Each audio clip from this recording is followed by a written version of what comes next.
তৃণমূলের নেতারা বলছে কেন তোমাকে তো লক্ষ্মী ভান্ডার দিচ্ছি, লজ্জা করে না? আমি তৃণমূলের জামাই, তৃণমূলের চ্যাটার্জি বাবুকে বলতে চাই, আপনার ঘরের অনেক ভাইজি অনেক জন আছে, পারবেন? তৃণমূলের কোন নেতাকে যারা লক্ষ্মী ভান্ডার পায়, যারা তৃণমূলের নেতা আছে তাদের ঘরে বিয়ে দিতে পারবেন? তাহলে বুকে জোর গলায় বলুন যে আমি লক্ষ্মী ভান্ডার পাই, আমি তাহলে সেই ঘরে বিয়ে দেব। কেন পারবেন না?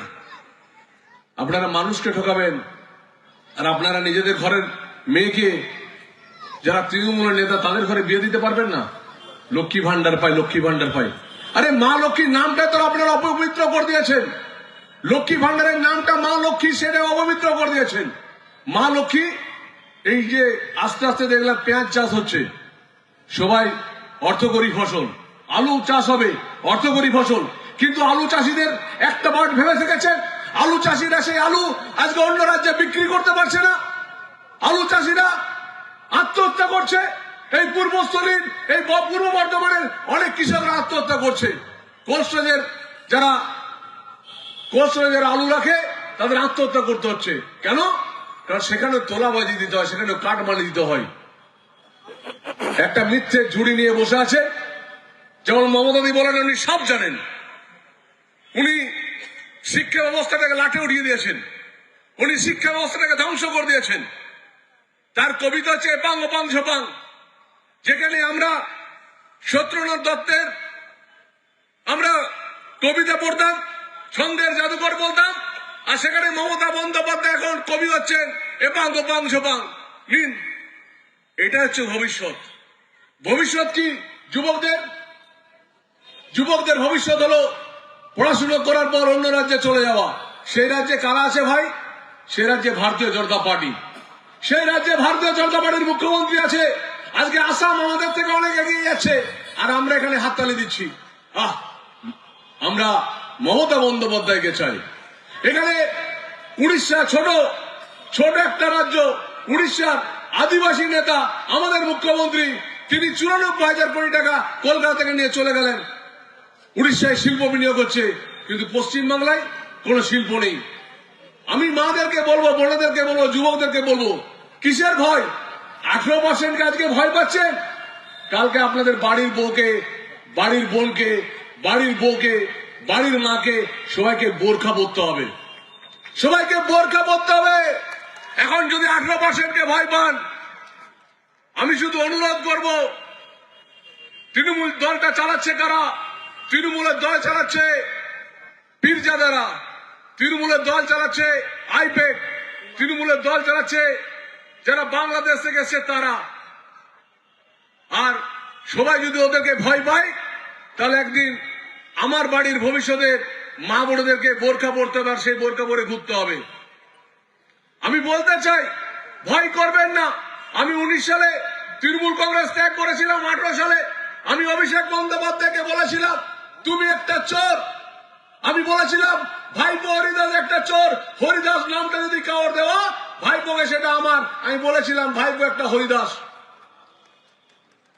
মানুষকে ভরসা জাগিয়েছিলাম। আমি জনগণকে বলেছিলাম যে 20% লোক, একটা 20টা লোক আপনার বোম নিয়ে এলো আপনার পাড়ায়, আর 1000 জন ভোটার, 1000 জন যদি 20টা বহিরাগত লোককে ভয় পায়, তাহলে কিন্তু সারা জীবন গুটিয়ে যেতে হবে। আপনারা যাকে খুশি ভোট দিন। 2019 সালে মানুষ দাঁড়িয়ে তৃণমূলের বিরুদ্ধে আমাকে 78,000 ভোটে জিতিয়েছিল। ওরা অনেক কাউন্টিং এ গোলমাল করে, কিন্তু আমি আপনাদের নিশ্চিত করে বলছি, আমি এলাকার মানুষের কাছে একটা কথাই বলবো, আজকে 18%কে ভয় পাচ্ছেন, কালকে 30% হবে ভয় পাবেন। মালদাতে আমাদের সোনাগুড়িদের অবস্থাটা খুব খারাপ, ডায়মন্ড হারবার খুব খারাপ, দক্ষিণ চব্বিশ পরগনা খুব খারাপ, মুর্শিদাবাদেও খুব খারাপ, বর্ধমানও বেঁচে আছে। তার জন্য আমাদের হাতে হাত মেলাতে হবে বন্ধু। অনেকেই ভাববেন তাহলে সরকার আসবে কি করে? আমি নিশ্চিত করে বলতে পারি, এইবার সরকার আমরা পাবো। গোটা ভারতবর্ষে আসামে 40% মাইনরিটি মুসলিম, আমাদেরকে ভোট ওরা 2% বেশি দেয় না। আমরা তাদেরকে বলি, তাদের জন্য কাজ করি। আমাদের নরেন্দ্র মোদীজি প্রত্যেকের ঘরে ঘরে চাল পৌঁছে দিয়েছেন কোভিডের সময়, প্রত্যেকের জন্য শিক্ষার ব্যবস্থা করছেন, প্রত্যেকের জন্য বেটি বাঁচাও বেটি পড়াও করছেন।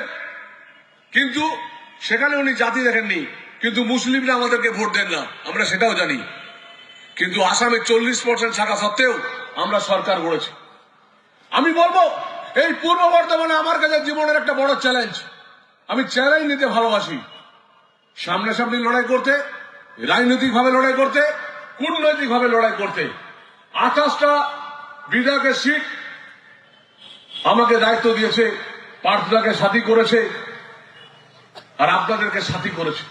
আমি চ্যালেঞ্জ করে বলছি, যদি আপনারা সাথে থাকেন 28টার মধ্যে আমরা 24টা সিট বিজেপি জিতবে, বিজেপি জিতবে, বিজেপি জিতবে। মুখে কথা বলে চলে যায়, কাজ করি না তা নয়। বিষ্ণুপুরটাকে নতুন করে সাজিয়েছি। মানুষ 3-3বার সাংসদ করেছেন, একবার বিধায়ক ছিলাম। আমি আপনাদেরকে একটা কথা বলতে চাই, দেখুন, তৃণমূলকে ভোট দেওয়া মানে মুসলিম ঘরে নিজের মেয়েকে বিয়ে দেওয়া।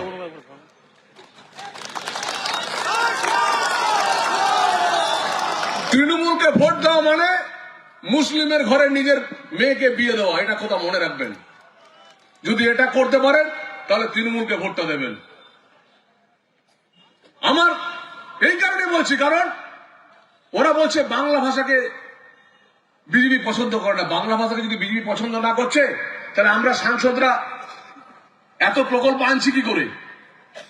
আমরা গঙ্গার নিচে মেট্রো আমরা করেছি, ভারতীয় জনতা পার্টি করেছি নরেন্দ্র মোদীর নেতৃত্বে। গঙ্গার নিচে মেট্রোটা যদি কেউ করে থাকে, নরেন্দ্র মোদী করেছেন। মমতা বন্দ্যোপাধ্যায় বাংলা থেকে শিল্প তাড়িয়ে দিয়ে যুবকদের স্বপ্নটাকে চুরি করে শুধু বলছেন বাঙালি বিরোধী বিজেপি। বাঙালি বিরোধী নয়, বাঙালি বিরোধী যদি হয় তাহলে গুজরাটে প্রচুর বাঙালি কাজ করছে, তাদেরকে তাড়িয়ে দিত। আজকে ব্যাঙ্গালোরে প্রচুর বাঙালি কাজ করছে, তাদের তাড়িয়ে দিত। দিল্লিতে প্রচুর বাঙালি কাজ করছে, তাদেরকে তাড়িয়ে দিত। কেউ বলতে পারবেন যে বাঙালিদেরকে তাড়িয়ে দেওয়া হয়েছে? আজকে বেলডাঙ্গায় কি ঘটেছে, এখান থেকে বেশি দূর নয়, বেলডাঙ্গায় কি হয়েছে? আমি আপনাদেরকে একটা কথা খুব পরিষ্কার বলছি, এটা আপনাদের কাছে নিয়ে বলছি, দায়িত্ব নিয়ে বলছি। বিজেপির একজন সাধারণ সম্পাদকের দায়িত্ব নিয়ে বলছি, একজন সাংসদ হিসাবে দায়িত্ব নিয়ে বলছি, কোন সনাতনীদের নাম কাটা যাবে না, কোন সনাতনী ভাইদের নাম কাটা যাবে না এসআইআরে। আমি দায়িত্ব নিয়ে বলছি, এখানকার বিএলওরা আরো যারা আছে, তারা অরিজিনালি তৃণমূলের কথা শুনে আপনাদেরকে বিরক্ত করার জন্য আপনাদেরকে পাঠাচ্ছে। যুবকদের কাছে চিঠি পাঠাচ্ছে একটাই কারণে, শুধু একটা অজুহাত দিয়ে দিয়ে আপনাদের কাছে পাঠাচ্ছে, নির্বাচন কমিশনার সেটা করেনি। আমি নিশ্চিত করে বলতে পারি, কোন সনাতনী হিন্দুর নাম কাটা যাবে না, যাবে না, যাবে না, যা আমাদের প্রধানমন্ত্রী বলেছেন। কিন্তু বলুন তো, কেন বাংলাদেশি মানুষদেরকে আমরা মেনে নেব?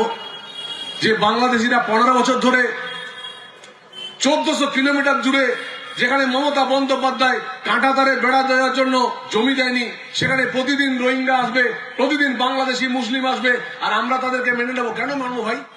আমার জমি, আমার ঘর, আমার পশ্চিম বাংলা, আমার দেশ, আমার জায়গায় তোমায় কেন থাকতে দেবো ভাই? আমাদের সম্পত্তিটাকে তৃণমূল কংগ্রেস লুট করছে। ভাইপো কোটি কোটি টাকা তোলা তুলছে। এখানকার বিডিও অফিস থেকেও 10% কাটমানি কালীঘাটে পৌঁছে যায়। এখানকার জেলা পরিষদ থেকেও 6% টাকা কালীঘাটে পৌঁছে যায়। আমি বলতে চাই, এখানে আদিবাসী ভাই বোনদের জন্য মমতা বন্দ্যোপাধ্যায় কি করেছে? যে আদিবাসী ভাই বোনদের জমি কেড়ে নিচ্ছে তৃণমূল কংগ্রেসের নেতারা, যে আদিবাসী ভাই বোনদেরকে, আদিবাসী মেয়েদের উপরে যেখানে জিহাদি গোষ্ঠী শুধু বিয়ে করে সেই মেয়েদেরকে তাড়িয়ে দিচ্ছে, শুধু জমিটা হস্তান্তর করছে, সেখানে তৃণমূল কংগ্রেস কোনো কিছু মাথা গলাচ্ছে না। আর শুধু আমরা যদি সবাই চুপ করে থাকি, একদিন কিন্তু আমি বলে রাখলাম, আমাদের ভবিষ্যৎ খুব অন্ধকার। আমি পূর্বস্থলীর মানুষের কাছে আশাবাদী। আমরা মাত্র 6000 ভোটে হেরেছি, কিন্তু এইবার প্রায় এখান থেকে প্রায় 9000-এর উপরে মৃত ভোটার কাটা গেছে। পূর্বস্থলী আমরা জিতবো, এটা নিশ্চিন্ত করে বাড়ি যান, নিশ্চিন্ত মনে বাড়ি যান। আর সবাইকে বলবো, ভয় করবেন না। ভয় করলে ভীতু হবেন। ভয়ের কি আছে? শুধু মনে রাখবেন একটা কথা, আজকের ভয় আগামী দিনের বিপদ। আজকের সাহস আগামী দিনের সফলতা।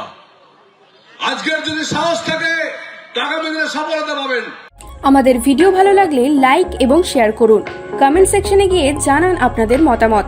আরও ভিডিও পেতে আমাদের চ্যানেল সাবস্ক্রাইব করুন এবং প্রতি মুহূর্তে খবরের আপডেট পেতে প্রেস করুন বেল আইকন।